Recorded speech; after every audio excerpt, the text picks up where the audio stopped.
আমি একটি মসজিদের ইমাম। অনেক সময় মানুষ ইমাম বা আলেমদের অকারণে কটাক্ষ করে। এদিক থেকে মনে হয় সহ্য করা একদিক থেকে মনে হয় সহ্য করা উচিত, আবার অন্যদিকে প্রতিরোধ না করলে সমাজের সম্মানের ক্ষতি হয়। কি করণীয়? আপনার পরামর্শ দিক নির্দেশনা কামনা করছি। প্রিয় ভাই আমার, প্রথমত এই ধরনের পরিস্থিতিতে আমাদের পরিস্থিতি বিবেচনা করে ডিসিশন নিতে হবে যে আসলে অ্যাকচুয়ালি আপনার এই পরিস্থিতি কোন ধরনের, সেখানে আপনি কী ধরনের রোল প্লে করতে পারেন। প্রত্যেক ব্যক্তি এবং প্রত্যেক পরিবেশের জন্য ভিন্ন ভিন্ন বিধান কিন্তু প্রযোজ্য হয়।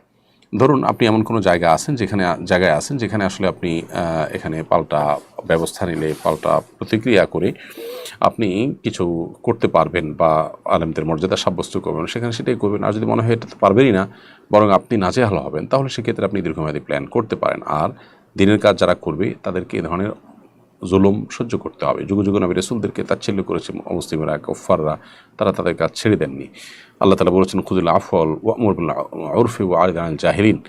ক্ষমার সাইডটা অবলম্বন করুন এবং ভালো কাজের নির্দেশ দিন মানুষকে। আর যারা জাহেল, মূর্খ, না বুঝে যারা আপনার সম্মানহানি করছে তাদের থেকে আপনি বিমুখ থাকুন, তাদেরকে এড়িয়ে চলুন। নবী সাল্লাল্লাহু আলাইহি ওয়াসাল্লামকে আল্লাহ তাআলা এই পরামর্শ দিয়েছেন, আমরা সেটি আমল করতে পারি।